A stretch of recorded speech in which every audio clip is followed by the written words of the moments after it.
നമസ്കാരം. ഇൻഫിനിറ്റ് സ്റ്റോറീസിന്റെ പുതിയൊരു അധ്യായത്തിലേക്ക് എല്ലാവർക്കും സ്വാഗതം. ജ്യോതിഷത്തിൽ നമുക്ക് 27 നക്ഷത്രങ്ങൾ അഥവാ 27 നാളുകളാണുള്ളത്. ഈ 27 നാളുകളെ പുരുഷ നക്ഷത്രങ്ങളെന്നും സ്ത്രീ നക്ഷത്രങ്ങളെന്നും 2 ഭാഗമായിട്ട് വിഭജിച്ചിട്ടുണ്ട്. 14 നക്ഷത്രങ്ങൾ പുരുഷ യോനിയിൽ ജനിച്ചവയും 13 നക്ഷത്രങ്ങൾ സ്ത്രീ യോനിയിൽ ജനിച്ചവയുമാണ്. ഈ 14 പുരുഷ നക്ഷത്രങ്ങളിൽ സ്ത്രീകൾ ജനിച്ചു കഴിഞ്ഞാൽ ആ സ്ത്രീകൾക്ക് ചില പ്രത്യേകതകൾ, ചില രഹസ്യങ്ങൾ ഉണ്ടായിരിക്കുമെന്നാണ് പറയുന്നത്. 14 പുരുഷ നക്ഷത്രങ്ങൾ എന്ന് പറയുന്നത് ആയില്യം, ഉത്രം, മൂലം, പൂയം, വിശാഖം, മകം, പൂരാടം, ഉത്രാടം, ഭരണി, പൂരുരുട്ടാതി, അശ്വതി, ചോതി, തിരുവോണം, തൃക്കേട്ട. ഈ 14 നാളുകളാണ് പുരുഷ നക്ഷത്രങ്ങൾ എന്ന് പറയുന്നത്. ഈ പുരുഷ നക്ഷത്രത്തിൽ ജനിച്ച ഒരു സ്ത്രീ നിങ്ങളുടെ വീട്ടിലുണ്ടെങ്കിൽ, അല്ലെങ്കിൽ ഈ പുരുഷ നക്ഷത്രത്തിൽ ജനിച്ച ഒരു സ്ത്രീയെ നിങ്ങൾക്ക് അറിയാമെങ്കിൽ ഞാൻ ഈ പറയുന്ന കാര്യങ്ങൾ തീർച്ചയായിട്ടും നിങ്ങൾ അറിഞ്ഞിരിക്കണം. ഞാൻ ഈ പറയുന്ന ഈ രഹസ്യങ്ങൾ അല്ലെങ്കിൽ ഈ സത്യങ്ങൾ അവരുടെ ജീവിതമായിട്ടൊന്ന് കമ്പയർ ചെയ്ത് നോക്കണം. നോക്കിയിട്ട് എൻ്റെ ഈ പഠനങ്ങൾ ശരിയാണോ തെറ്റാണോ എന്നൊക്കെയുള്ള അഭിപ്രായം നിങ്ങൾ തീർച്ചയായിട്ടും അറിയിക്കണം. നിങ്ങളുടെ അഭിപ്രായം ഉണ്ടെങ്കിൽ മാത്രമേ എനിക്കും ഇത് കൂടുതൽ റിസർച്ച് ചെയ്യാനും പഠിക്കാനും ഒക്കെ സാധിക്കുകയുള്ളൂ എന്നുള്ളതാണ്. അപ്പം തീർച്ചയായിട്ടും ഈ 14 പുരുഷ നക്ഷത്രങ്ങളിൽ പെൺകുട്ടികൾ അഥവാ സ്ത്രീകൾ ജനിച്ചു കഴിഞ്ഞാൽ അവർക്കുള്ള ആ പ്രത്യേകതകളാണ് ഞാനിവിടെ പറയുന്നത്. അപ്പം എല്ലാവരും കേട്ടു നോക്കൂ. ഒന്നാമത്തെ പ്രത്യേകത എന്ന് പറയുന്നത്, ഈ പുരുഷ നക്ഷത്രങ്ങളിൽ ഒരു പെൺകുട്ടി ജനിച്ച് വളരുന്ന സമയത്ത് അവരുടെ ജീവിതത്തിൽ ഉടനീളം അവർ കേൾക്കാൻ ഇടയുള്ള ഒരു കാര്യമാണ്, അവൾ അഹങ്കാരിയാണ്, അവൾ ഒരു ജാടക്കാരിയാണ്, ഭയങ്കര തലക്കനമാണ് അവൾക്ക് എന്നിങ്ങനെയുള്ള അഭിപ്രായങ്ങൾ. വല്ലാത്ത തലക്കനമുള്ള ഒരു അഹങ്കാരി പെണ്ണാണ് എന്നുള്ള ഒരു പഴി ജീവിതത്തിൽ ഉടനീളം ഈ നക്ഷത്രങ്ങളിൽ ജനിക്കുന്ന സ്ത്രീകൾ കേൾക്കാൻ സാധ്യതയുണ്ട്. ഏറ്റവും കൂടുതലായിരിക്കും. ജീവിതത്തിൻ്റെ വിവിധ ഘട്ടങ്ങളിൽ ഇവർക്കിത് കേൾക്കേണ്ടി വരും. ബാല്യകാലം മുതൽ അവൾ അഹങ്കാരിയാണെന്ന്, ആ പെണ്ണൊരു അഹങ്കാരിയാ എന്നുള്ള ഒരു മേൽവിലാസം സമൂഹമായിട്ട് അല്ലെങ്കിൽ ചുറ്റുമുള്ളവരായിട്ട് ഇവർക്ക് ചാർത്തി കൊടുക്കപ്പെടുന്നത് കാണാൻ സാധിക്കും.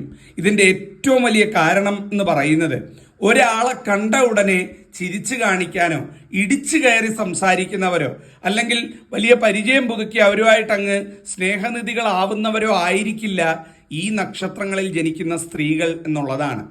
ആളെ അറിഞ്ഞ് മനസ്സറിഞ്ഞ് ആളിന് അർഹമായ സ്ഥാനം കൊടുക്കണോ വേണ്ടയോ എന്ന് നിർണയിച്ച ഒരാളോട് ഇടപഴകുന്നവരായിരിക്കും ഇക്കൂട്ടരെന്ന് പറയുന്നത്.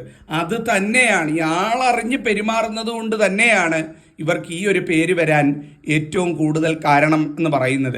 ഇവരോട് ചോദിച്ചു കഴിഞ്ഞാൽ കൃത്യമായിട്ട് പറയും. ഇവരുടെ ജീവിതത്തിൻ്റെ പല ഘട്ടത്തിലും അത്തരത്തിൽ അഹങ്കാരിയെന്നും ധിക്കാരിയെന്നും തലക്കരമുള്ളവളെന്നും ജാടക്കാരിയെന്നും ഒക്കെ പറഞ്ഞ അനുഭവം കാണാൻ സാധിക്കുന്നതാണ്. ആരെയും കയറി സോപ്പിടാനോ പതപ്പിച്ച് സംസാരിക്കാനോ പൊക്കിപ്പറഞ്ഞ് അവരുടെ പ്രീതി നേടാനോ ഒന്നും ഇവരെ കിട്ടത്തില്ല. ഉള്ളതുപോലെ മുഖത്ത് നോക്കി പറയുന്നവരാണ്, അല്ലെങ്കിൽ ആളറിഞ്ഞ് പെരുമാറുന്നവരാണ് ഇക്കൂട്ടരെന്ന് പറയുന്നത്. എല്ലാവരും ബഹുമാനിക്കുന്നു എന്ന് കരുതി ഒരാളെ ഇവർ ബഹുമാനിക്കത്തൊന്നുമില്ല. ഇവരുടെ മനസ്സിൽ തോന്നണം ബഹുമാനം കൊടുക്കാൻ അയാൾ അർഹിക്കുന്നുണ്ട് എന്ന് തോന്നിയാൽ മാത്രമേ ഇവരെ അംഗീകരിക്കുകയുള്ളൂ, ബഹുമാനം കൊടുക്കുകയുള്ളൂ എന്നുള്ളതാണ്. അതുപോലെ ഇവരുടെ ഏറ്റവും വലിയ പ്രത്യേകത എന്ന് പറയുന്നത്, സാധാരണ സ്ത്രീകളെ പോലെ ഒരുപാട് അണിഞ്ഞൊരുങ്ങി ഒരു കാഴ്ച വസ്തുവായി പോകാനൊന്നും ഇവരെ കിട്ടത്തില്ല എന്നുള്ളതാണ്. കുറെ ആഭരണവും അല്ലെങ്കിൽ ഒരുപാട് ഈ ആഭരണ വിഭൂഷിതയായിട്ടൊക്കെ ഇറങ്ങി നടക്കാനോ ഒന്നും ഇവരെ കിട്ടത്തില്ല. ഒരു കാഴ്ച വസ്തു ആവുന്നതിൽ, ഒരു കെട്ടുകാഴ്ചയാകാൻ ഒരിക്കലും താല്പര്യമില്ലാത്ത സ്ത്രീകളാണ് ഈ പുരുഷ നക്ഷത്രങ്ങളിൽ ജനിക്കുന്ന അധികം സ്ത്രീകളും എന്ന് പറയുന്നത്. സിമ്പിൾ ആയിരിക്കണം, ക്ലാസി ആയിരിക്കണം എന്ന് വിചാരിക്കുന്നവരാ. എപ്പോഴും സിമ്പിൾ ആൻഡ് ക്ലാസി ആയിട്ട് നടക്കണമെന്ന് സ്വയം ബോധ്യമുള്ളവരാണ് ഇക്കൂട്ടരെന്ന് പറയുന്നത്. എന്ന് കരുതി ബോറന്മാരൊന്നുമല്ല കേട്ടോ. അത്യാവശ്യം സൗന്ദര്യബോധമുള്ള സ്ത്രീകളാണ് ഈ ഒരു നക്ഷത്രങ്ങളിൽ ജനിക്കുന്നത്. എന്നാൽ ഒരിക്കലും അണിഞ്ഞൊരുങ്ങി ആരുടെ മുമ്പിലും കെട്ടുകാഴ്ചയായിട്ട് ഒരു പരിഹാസ വസ്തുവാകാൻ ഇവരെ കിട്ടത്തില്ല എന്നുള്ള കാര്യം ഏറ്റവും ഒന്നാമത്തെ കാര്യമാണ്. അപ്പം ഈ ഒരു കാര്യവും കൂടി ഇവരുടെ വലിയൊരു പ്രത്യേകതയാണ്. ഈ നക്ഷത്രങ്ങളിൽ, ഈ പുരുഷ നക്ഷത്രങ്ങളിൽ ജനിക്കുന്ന അധികം സ്ത്രീകളും, ഏതാണ്ട് ഒരു 80%, 100 ഞാൻ പറയുന്നില്ല, 80% ഈ നാളുകളിൽ ജനിക്കുന്ന സ്ത്രീകളും വായിൽ സ്വർണ്ണക്കരണ്ടിയുമായിട്ട് ജനിച്ച് അതിൻ്റെ ഒരു ആനുകൂല്യത്തിൽ ജീവിതത്തിൽ വിജയിച്ചു വരുന്നവരല്ല എന്നുള്ളതാണ്. ഒറ്റയ്ക്ക് കഷ്ടപ്പെട്ട് ജീവിതത്തോട് പടവെട്ടി മല്ലിട്ട് വിജയിച്ച് കയറുന്നവരായിരിക്കും. തൻ്റെ ഒരു ലോകം സ്വയം അധ്വാനിച്ച് കഷ്ടപ്പെട്ട് ഉണ്ടാക്കിയെടുക്കുന്നവരായിരിക്കും. അല്ലാതെ ജനിച്ചപ്പോഴേ സ്വർണ്ണക്കരണ്ടിയായിട്ട് വന്ന് എല്ലാം നേടിയെടുത്ത് പോകുന്നവരോ അല്ലെങ്കിൽ അത്തരത്തിലൊരു അനുഭവത്തിലൂടെ പോകുന്നവരോ ആയിരിക്കില്ല 80% ഈ നാളുകാരെന്ന് പറയുന്നത്. ഈ കഷ്ടപ്പെടുന്ന സമയത്തൊന്നും ആരെ ഇവരുടെ സഹായത്തിന് കാണത്തില്ല കേട്ടോ. ആരും തിരിഞ്ഞുപോലും നോക്കത്തില്ല. കഷ്ടപ്പാടിന്റെ സമയത്ത് ഇവരെന്നും ഒറ്റയ്ക്കാണ്. ഈശ്വരൻ മാത്രമേ ഇവർക്ക് കൂട്ടുണ്ടാവുള്ളൂ എന്നുള്ളതാണ്. എന്നാൽ കഷ്ടപ്പെട്ട് വിജയിച്ച് ഇവരൊരു നല്ല നിലയിലായി കഴിഞ്ഞാലോ അതിൻ്റെ പങ്ക് പറ്റാൻ അല്ലെങ്കിൽ അതിൻ്റെ ഒരു അവകാശം പറയാനായിട്ട് 100 പേര് വരും.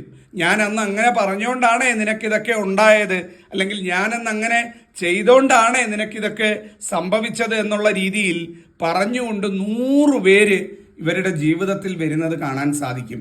എന്നാൽ വളരെ പുച്ഛത്തോടു കൂടി അതൊക്കെ ഒഴിവാക്കി കണ്ടില്ല എന്ന് നടിച്ച് തൻ്റെ സ്വന്തം ഒരു മനസ്സിനോടുള്ള അല്ലെങ്കിൽ തൻ്റെ കഴിവിനോടുള്ള വിശ്വാസത്തിൽ ഉറപ്പിച്ച് മുന്നോട്ട് പോകുന്നവരായിരിക്കും ഇക്കൂട്ടരെന്ന് പറയുന്നത്.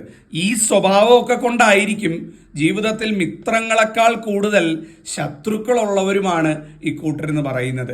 എന്നാൽ ആ ശത്രുക്കൾ കൂടുതലായിട്ടുള്ളതൊന്നും ഇവർക്ക് വലിയ വിഷമമൊന്നുമില്ല. അത് ശത്രു ആണെങ്കിൽ അങ്ങനെ തന്നെ ഇരുന്നോട്ടെ, എൻ്റെ ഇതൊക്കെ അറിഞ്ഞ് എൻ്റെ കൂടെ നിൽക്കുന്നവർ മതി എന്നുള്ള ഉത്തമ ബോധ്യമുള്ളവരുമാണ്. ആരെയും സുഖിപ്പിച്ച് കൂടെ നിർത്താനൊന്നും ഒരു കാലത്തും ശ്രമിച്ചിട്ടില്ല, ഇനിയൊട്ട് ശ്രമിക്കുകയുമില്ല എന്നുള്ളതാണ്. ഞാനിതാണ്, ഞാൻ ഇങ്ങനെയാണ്, ഞാൻ ഇങ്ങനെ തന്നെ മുന്നോട്ട് പോകും, പറ്റുന്നവർ കൂടെ നിന്നാ മതി എന്ന് നിർബന്ധ ബുദ്ധിയുള്ളവരുമാണ് ഇക്കൂട്ടരെന്ന് പറയുന്നത്. ഇവരുടെ മറ്റൊരു പ്രധാനപ്പെട്ട കാര്യം എന്ന് പറയുന്നത് കാര്യങ്ങൾ മനസ്സിലാക്കാൻ അല്ലെങ്കിൽ കാര്യങ്ങൾ അന്വേഷിച്ചറിയാൻ ഒരു പ്രത്യേക ത്വരയുള്ളവരാണ് ഇക്കൂട്ടരെന്ന് പറയുന്നത്. അന്വേഷണ ബുദ്ധി കൂടുതലുള്ളവരാണ്. അതുകൊണ്ട് ആർക്കും ഇവരെ പെട്ടെന്ന് അങ്ങ് പറ്റിച്ചു കളയാം, പെട്ടെന്ന് ഇവരെ അങ്ങ് കബളിപ്പിച്ച് കളയാമെന്നൊന്നും ആരും വിചാരിക്കേണ്ട. ഒരു കാര്യം നമ്മൾ ഇവരോട് അങ്ങോട്ട് ചോദിക്കുകയാണെങ്കിൽ 10 ചോദ്യം ഇവർ തിരിച്ച് നമ്മളോട് ചോദിക്കും. അത് ഇവരുടെ ഏറ്റവും രസകരമായിട്ടുള്ള ഒരു പ്രത്യേകതയാണ്. ഒരു കാര്യം നമ്മൾ അങ്ങോട്ട് ചോദിച്ചാൽ തിരിച്ച് 10 ചോദ്യം, അതിന് മറുപടിയല്ല വരുന്നത്, തിരിച്ച് 10 ചോദ്യം ഇവരുടെ കയ്യിൽ നിന്ന് നമുക്ക് ഇങ്ങോട്ട് കിട്ടും എന്നുള്ളതാണ്. അത് ഇവരുടെ ഒരു വലിയ പ്രത്യേകതയാണ്. ഈ നാളുകാരായ സ്ത്രീകളെ അറിയാവുന്നവർക്കറിയാം ഈ ഒരു കാര്യം എന്ന് പറയുന്നത്. അതുപോലെ തന്നെ ഇവർ ജീവിതത്തിൽ എന്തെങ്കിലും ഒന്ന് ക്ഷമിക്കില്ല എന്നുണ്ടെങ്കിൽ ഇവരുടെ കഴിവിനെ ചോദ്യം ചെയ്യുന്നതാണ്. ഇവരെ കഴിവ് കെട്ടവരായി ചിത്രീകരിക്കുക, അല്ലെങ്കിൽ നിന്നെക്കൊണ്ട് അത് പറ്റില്ല, നീ ഒരു പെണ്ണല്ലേ, ഇങ്ങനെയൊക്കെ പറഞ്ഞ് ഇവരെ താറടിക്കുന്ന രീതിയിൽ ആരെങ്കിലും സംസാരിച്ചു കഴിഞ്ഞാൽ മരണം വരെ ഇവരത് പിന്നെ മറക്കത്തില്ല എന്നുള്ളതാണ്. അതിനി എത്ര അടുത്ത വ്യക്തിയാണെന്ന് പറഞ്ഞാലും, ഇനി കുടുംബാംഗമാണെന്ന് പറഞ്ഞാലും, ബന്ധുവാന്ന് പറഞ്ഞാലും ഒരു രക്ഷയില്ല. ഒരിക്കൽ ഇവരുടെ കഴിവിനെ ചോദ്യം ചെയ്യുകയോ ഇവരുടെ കഴിവിനെ താഴ്ത്തിക്കെട്ടാൻ ശ്രമിക്കുകയോ ചെയ്തു കഴിഞ്ഞാൽ ജീവിതത്തിൽ അവരത് മറന്ന ചരിത്രമില്ല എന്നുള്ളത് കൂടി വലിയൊരു പ്രത്യേകതയാണ്. ആരുടെ മുമ്പിലും തല കുമ്പിട്ട് വാലായിട്ട് നിൽക്കാനൊന്നും ഇവരെ കിട്ടത്തില്ല. തല ഉയർത്തിപ്പിടിച്ച് എല്ലാത്തിൻ്റെയും മുമ്പിൽ തന്നെ നിൽക്കണമെന്ന് ആഗ്രഹിക്കുന്നവരാണ്. എല്ലാത്തിലും ഏറ്റവും ബോൾഡായിട്ട് വളരെ ധൈര്യത്തോടു കൂടി നേരിടാൻ പ്രാപ്തരുമായിരിക്കും എന്നുള്ളതാണ്. ഒരുപക്ഷെ ആ ധൈര്യത്തെ നേരിടാനുള്ള മനസ്സായിരിക്കും ജീവിതത്തിൽ പല പ്രതിസന്ധികൾ വന്നപ്പോഴും ഇവരെ തളരാതെ പിടിച്ചു നിർത്തിയതും മുന്നോട്ട് കൊണ്ടുപോയതും എന്ന് പറയുന്നത്. അതും ഇവരുടെ ഒരു വലിയ പ്രത്യേകതയായിട്ട് നമുക്ക് കാണാൻ സാധിക്കുന്നതാണ്. മറ്റുള്ളവരെ കാര്യങ്ങൾ പറഞ്ഞ് മനസ്സിലാക്കാൻ അല്ലെങ്കിൽ മനസ്സിലാക്കിക്കാൻ ഇവരോളം പോന്നവർ വേറെ ഇല്ല എന്നുള്ളതാണ്.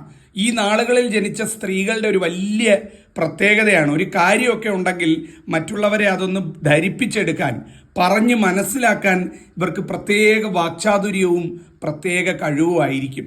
എന്നാൽ ഇവരെ എന്തെങ്കിലും ഒരു കാര്യം പറഞ്ഞ് കൺവിൻസ് ചെയ്യണമെങ്കിൽ ഇച്ചിരി പാടായിരിക്കും. അത് കൺവിൻസ് ആകണമെന്നുണ്ടെങ്കിൽ ഇവരൊരു വലിയ ചോദ്യാവലി തന്നെ തയ്യാറാക്കി വെച്ചിട്ടുണ്ടാകും. ആ ചോദ്യങ്ങളൊക്കെ ചോദിച്ച് അതെല്ലാം ഇവർക്ക് കൺവിൻസ് ആയെങ്കിൽ മാത്രമേ ഇവർ ആ ഒരു കാര്യത്തിൽ ഓക്കെ പറയുള്ളൂ എന്നുള്ളതാണ്. എന്നാൽ മറ്റുള്ളവരുടെ കാര്യത്തിൽ സംസാരിച്ച് കാര്യങ്ങൾ അവരെ ധരിപ്പിച്ച് അവരെ കൺവിൻസ് ചെയ്യാൻ ഒരു പ്രത്യേക കഴിവ് ഇവർക്ക് ഉണ്ടായിരിക്കും താനും. കാര്യം ഇതൊക്കെയാണ് എന്നുണ്ടെങ്കിലും ഒരാളുടെ കാര്യത്തിലും അനാവശ്യമായിട്ട് തലയിടാനോ മറ്റൊരാളുടെ ജീവിതത്തിൽ അഭിപ്രായം പറയാൻ പോകാനോ ഇവരെ കിട്ടത്തില്ല എന്നുള്ളതാണ്. ഇനി ഒരു അവസരത്തിൽ അവർ തന്നെ വന്ന് പറയുകയാണ്, നീ ഇതിലൊന്ന് ഞങ്ങളുടെ കാര്യത്തിലൊന്ന് ഇടപെട്ട് അഭിപ്രായം പറഞ്ഞേ എന്ന് പറഞ്ഞാൽ പോലും കഴിയുന്നതും ഇവരതിൽ നിന്ന് ഒഴിഞ്ഞു മാറുകയുള്ളൂ. ഒരാളുടെ കാര്യത്തിലും അനാവശ്യമായിട്ട് തലയിടാനോ അഭിപ്രായം പറയാനോ അനാവശ്യമായിട്ട് സംസാരിക്കാനോ ഇവരെ കിട്ടത്തില്ല.